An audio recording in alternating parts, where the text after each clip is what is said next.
예수님과 우리와의 관계를 성경에서는 신랑과 신부의 관계로 비유를 하죠. 예수님을 신랑이라 하시고 우리를 신부라 합니다. 또한 신랑 되신 예수님께서 우리를 위하여 준비하고 계시는 처서, 즉 하나님의 나라를 끌고 이 땅에 다시 오시는 것을 가리켜 성경은 신랑과 신부의 혼인잔치로 비유합니다. 이것은 성경에 기록된 하나님께서 우리를 향하여 마지막으로 남기신 약속, 언약입니다. 이 약속을 우리는 다 받았습니다. 그러게 하나님의 마지막 약속과 언약을 받은 언약 백성으로서 이 시대를 살아가면서 우리가 잊지 말아야 되는 것, 반드시 기억해야 되는 것이 있습니다. 그것은 마치 혼인잔치에 참여하는 신부가 어린아이여서는 안 되고 아름답고 장성하게 자란 성인이고 어른이어야 되듯이 우리도 언젠가는 주님과 얼굴과 얼굴로 대면하며 주님 앞에 서게 되는 날이 곧 오게 될 터인데, 그때 우리의 모습이 신랑 되신 예수님을 볼 때 그리스도의 장성한 충만한 분량까지 이르도록 자라고 성장해야 된다는 것입니다. 한번 생각해 보시죠. 신랑은 30대인데 신부는 3살짜리 꼬마면 이게 맞습니까? 맞지 않죠. 그래서 오늘은 갈라디아서 6장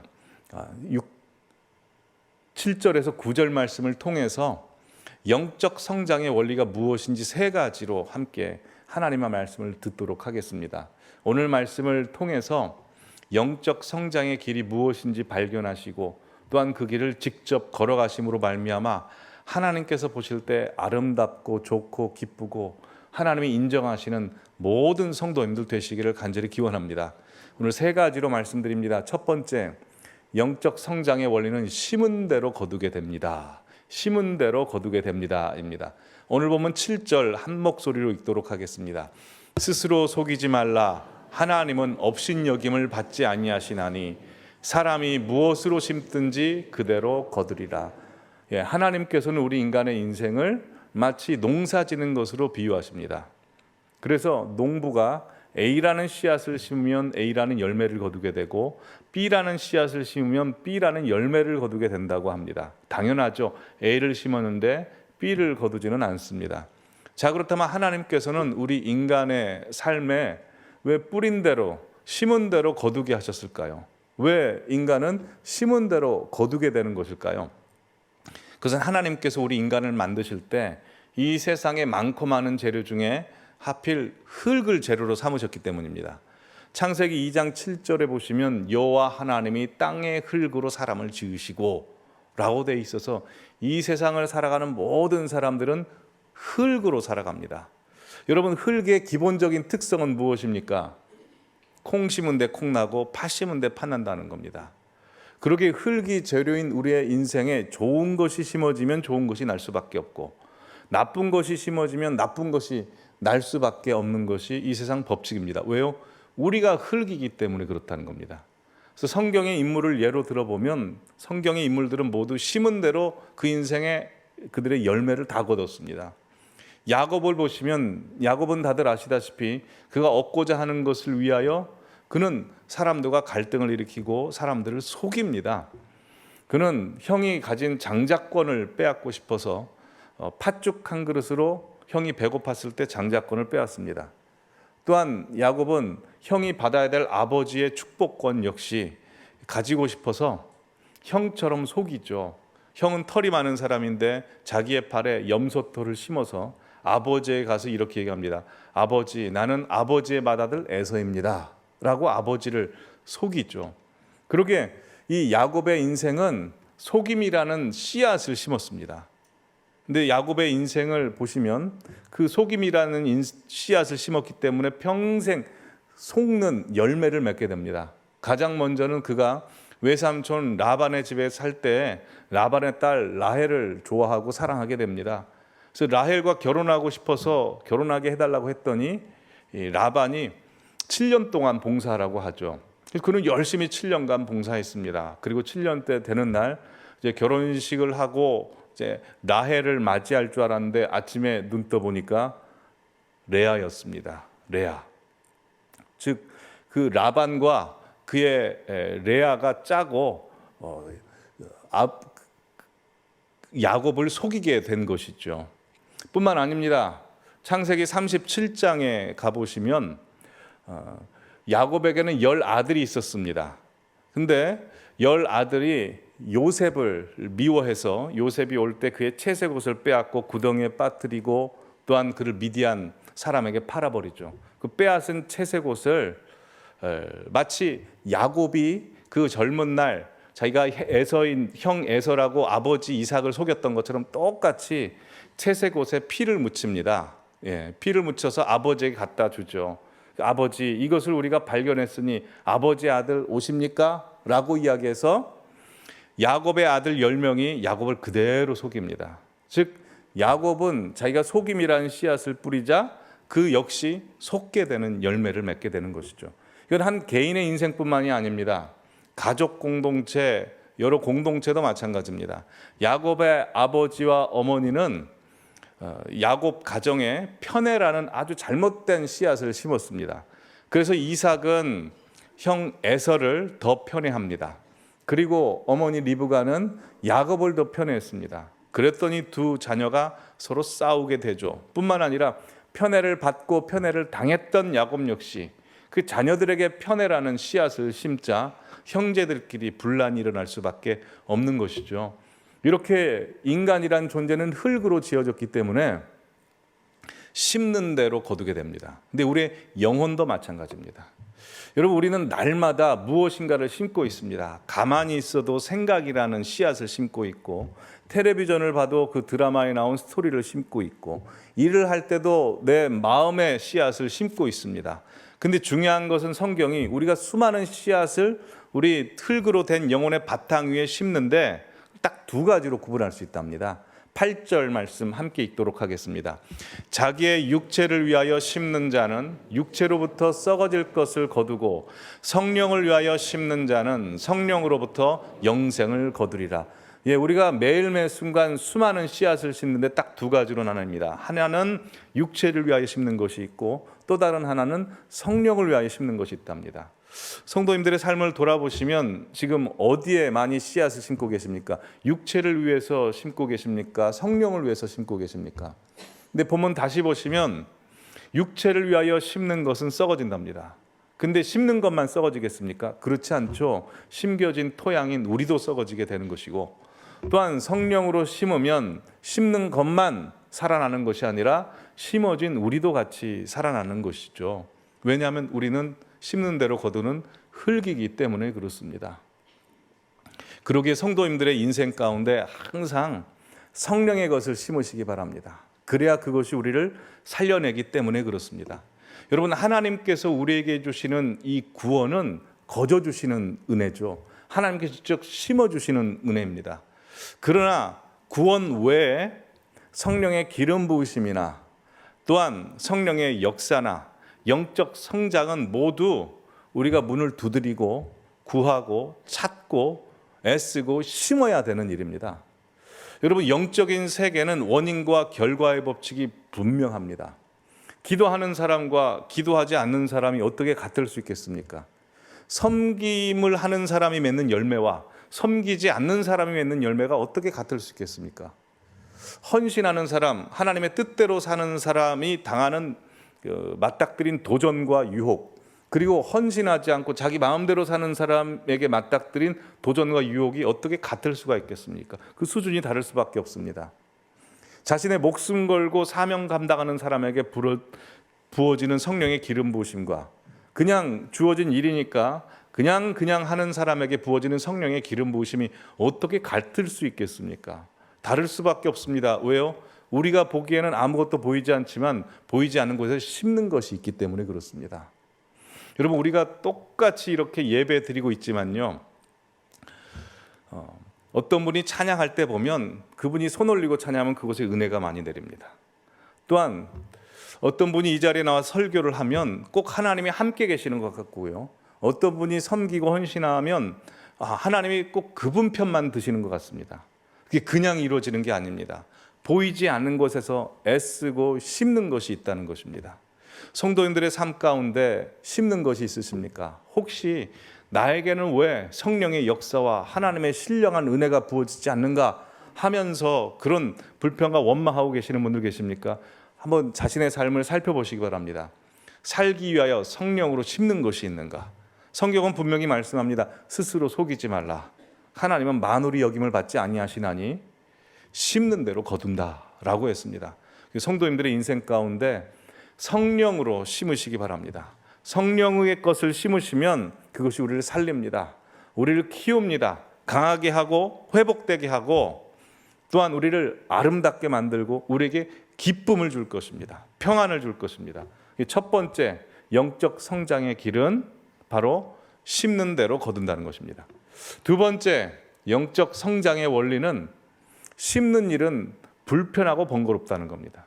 성령으로 심는 일은 쉽지 않고 불편하고 번거로운 것이 당연하다는 것입니다.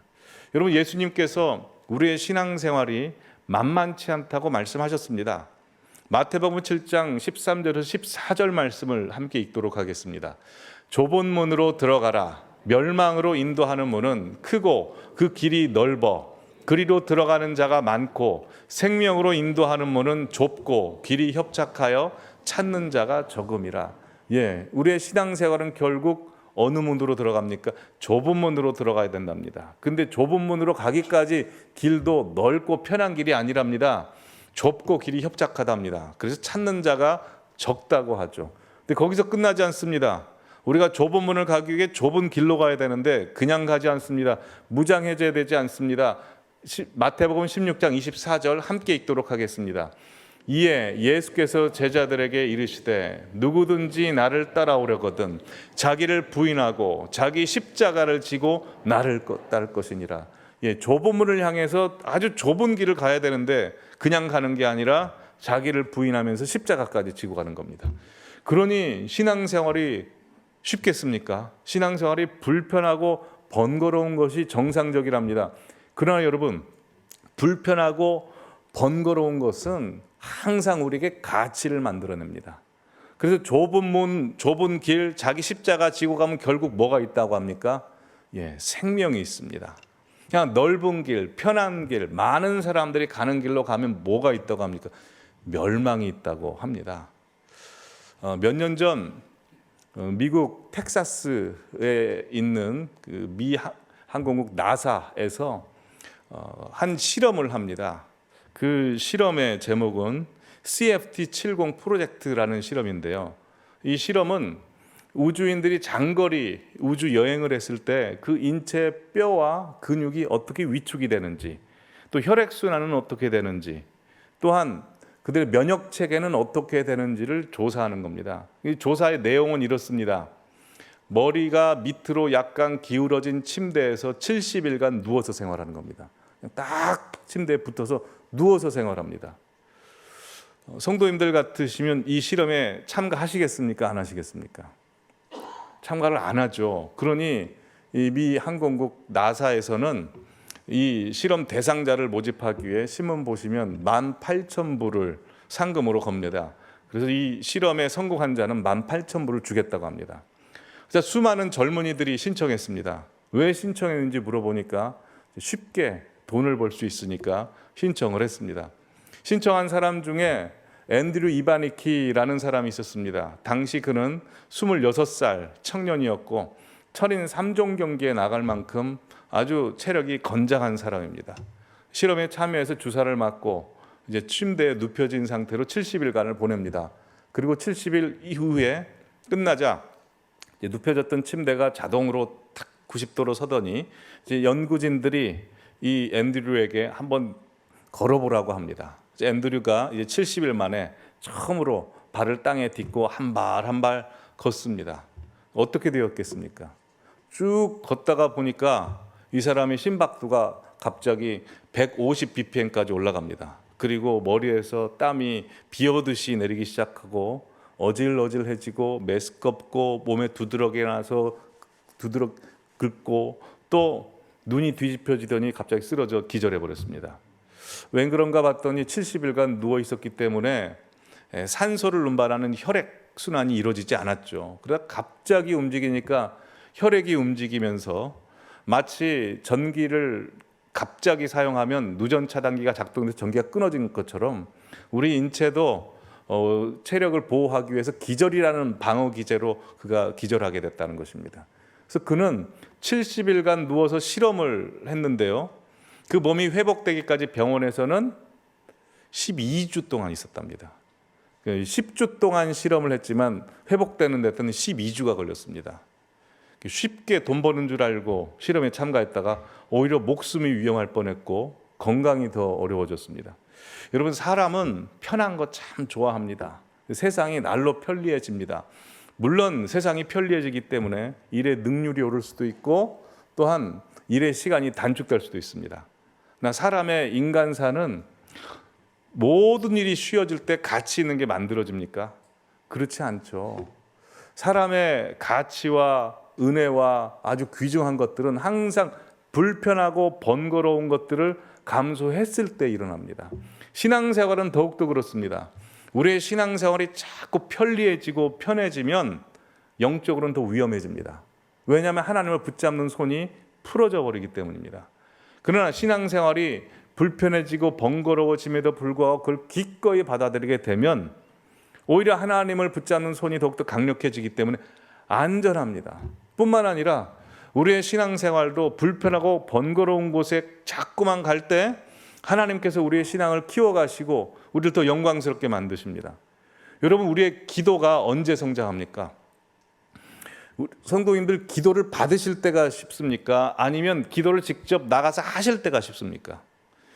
기도를 받는 건 쉽습니다. 그냥 누가 기도해 주면 아멘 하면 되고 안수 기도해 준다면 머리를 갖다 대면 됩니다. 그런데 직접 가서 기도하는 건 쉽지 않습니다. 그러나 쉽게 남이 기도해 준 걸 받으면 기도의 성장이 없습니다. 그러나 어렵게 그 기도의 자리를 버티고 있으면 기도가 자랍니다. 하나님께서 붙잡아 주셔서 더 큰 은혜를 주십니다. 그래서 그 은혜를 경험하신 분들은 집에서 기도해도 되는데 굳이 교회까지 나옵니다. 또 아침에 일어나기 힘든데 새벽에 일어납니다. 아무리 바빠도 교회 나와서 기도할 시간을 따로 떼어놓고 나와서 기도하게 됩니다. 왜 그럴까요? 불편하고 번거로운 것보다 더 크신 은혜와 영광이 있다는 것을 알기 때문에 그런 것이죠. 섬김도 마찬가지입니다. 여러분, 섬김을 받는 게 쉽습니까? 섬기시는 게 쉽습니까? 섬김을 받는 게 훨씬 쉽죠. 그러나 섬김을 받기만 하다 보면 신앙이 자라지 않습니다. 어린아이에 불과합니다.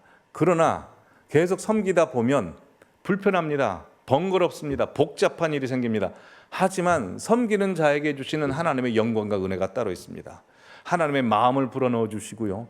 또한 마치 물도온 하인들이 물이 포도주가 변화되는 과정들을 다 지켜보듯이 하나님께서 지금 역사를 어떻게 하시는지를 누구보다도 가까이서 보기 때문에 그렇습니다. 혹시 성도님들 중에 나는 옛날엔 뜨거웠는데 지금 신앙이 정체되어 있는 분들 계십니까?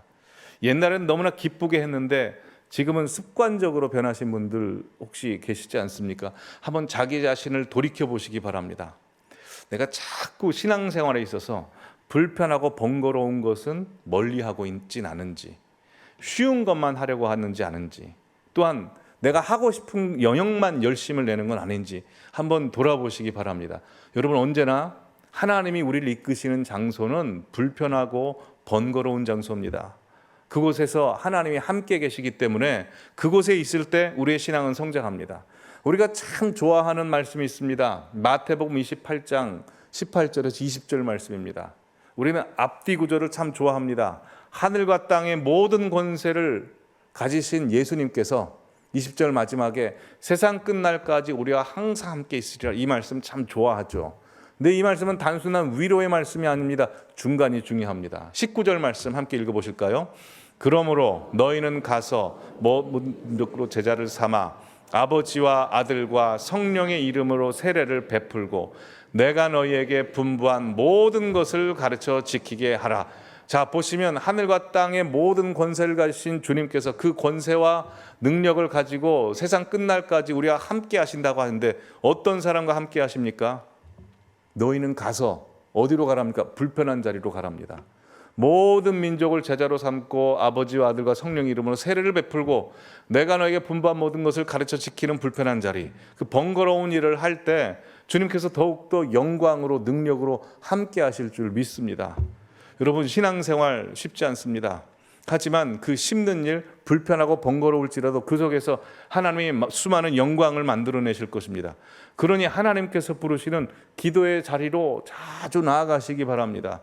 불편하고 번거로운 섬김의 자리로도 나아가시기 바랍니다. 주님께서 성도님들에게 섬기라고 주신 지극히 작은 자에게 시간과 물질을 내서 한번 섬겨보시기 바랍니다.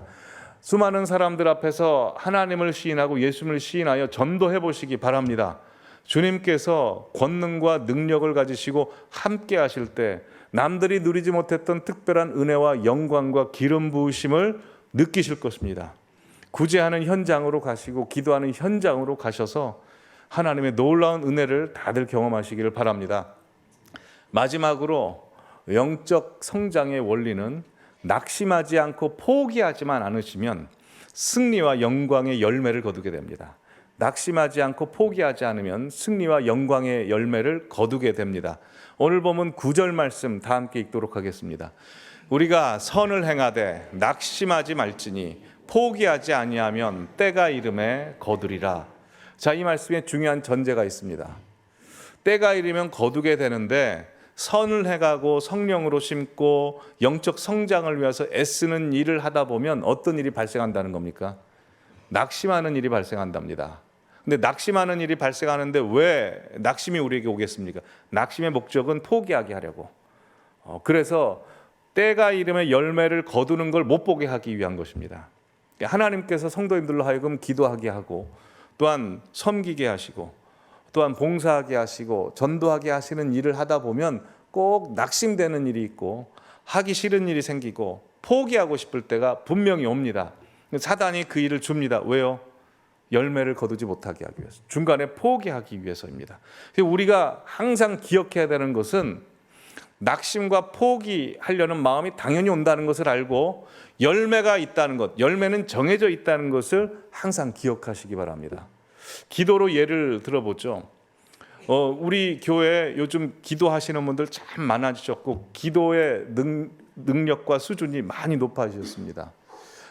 우리가 나와서 기도하는 것은 사실 우리가 마음이 있어서 나와서 기도하는 것이지만 이거 영적인 일이기 때문에 하나님께서 이끄시는 겁니다. 하나님께서 기도할 마음도 주시고 기도할 때 힘도 주시고 기도할 생각도 주시고 제목도 주셨기 때문에 우리가 나와서 기도하는 것입니다.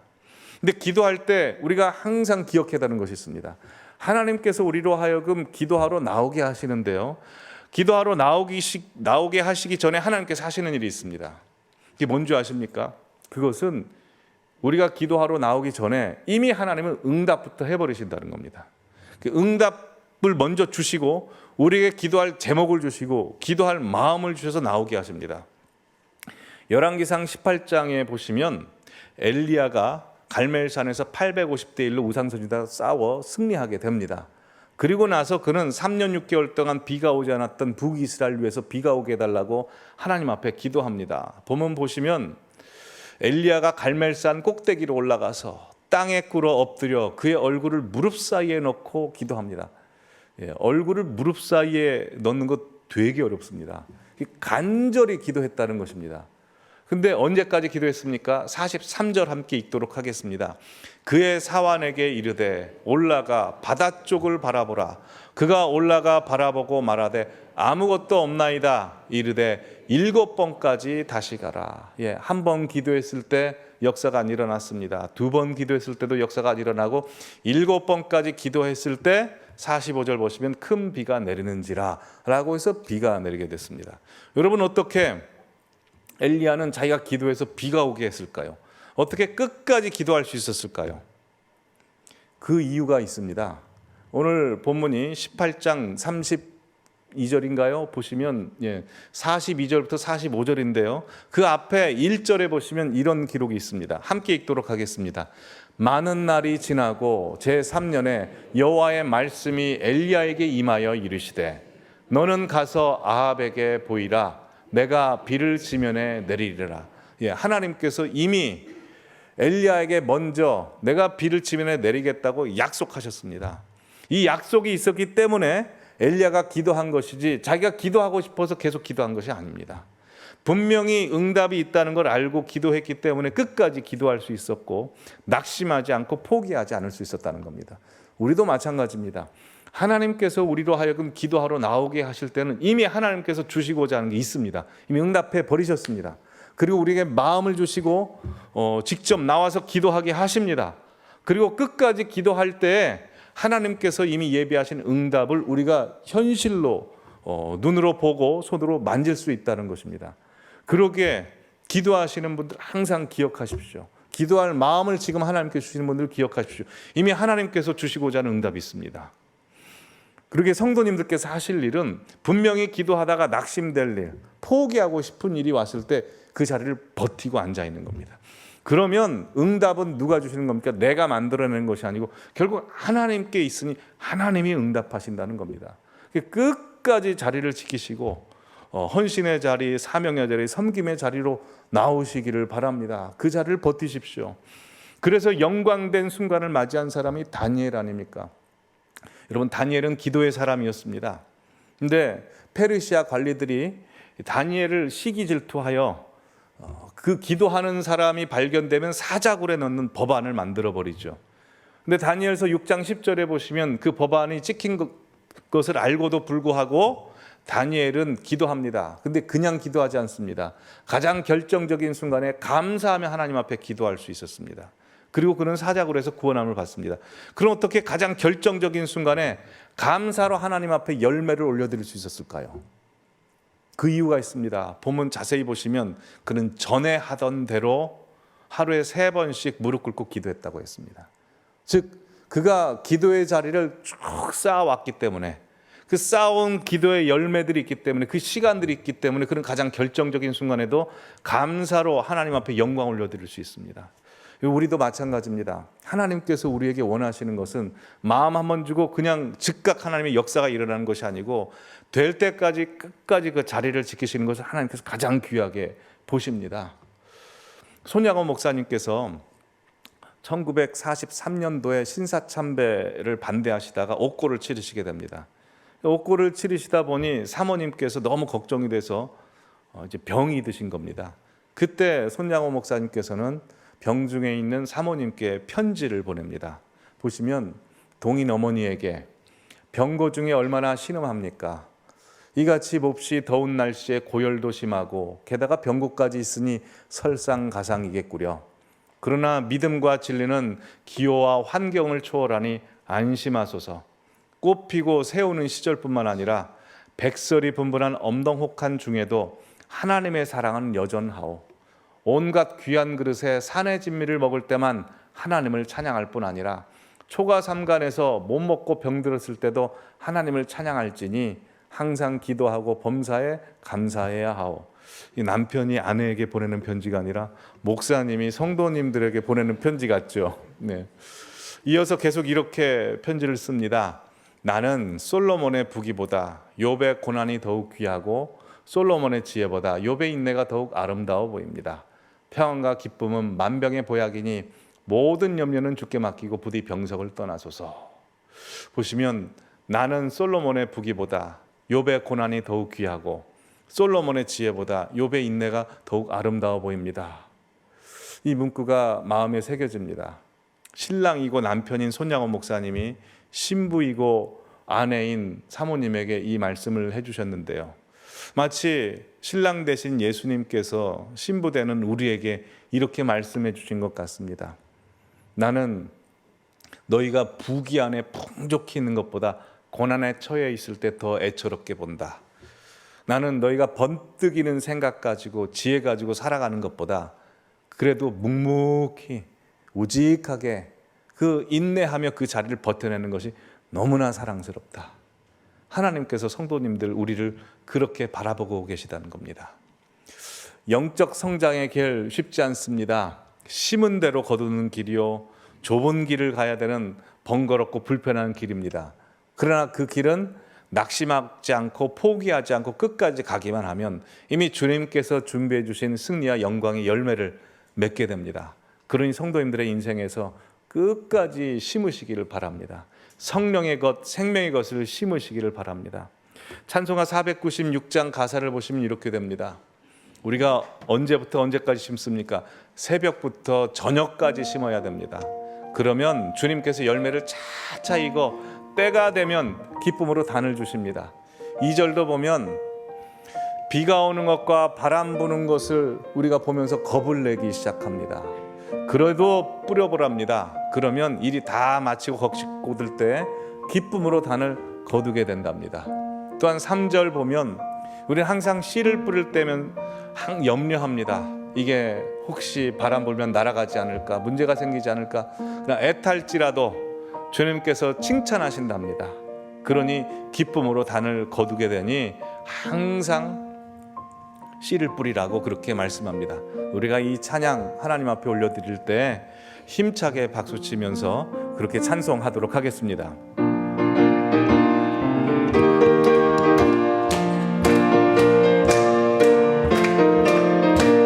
새벽부터 우리 살아감으로써 저녁까지 씨를 뿌려봅시다.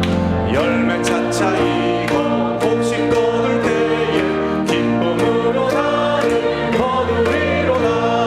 거두리로다. 거두리로다. 기쁨으로 나를 거두리로다. 거두리로다. 거두리로다. 기쁨으로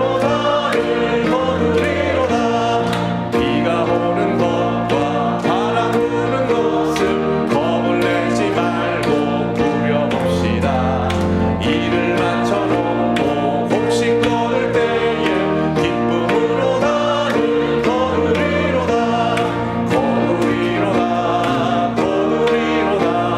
기쁨으로 나를 거두리로다. 거두리로다. 거두리로다. 기쁨으로 나를 거두리로다. 씨를 뿌릴 때에 나지 아니할까 염려하며 심히 애탈지라도 나중 예수께서 칭찬하시니 기쁨으로 나를 거두리로다. 거두리로다. 거두리로다. 기쁨으로 나를 거두리로다. 거두리로다. 거두리로다. 기쁨으로 나를 거두리로다. 아멘. 포기하지 않고 씨앗을 뿌리시는 모든 성도님들 되시기를 간절히 기원합니다.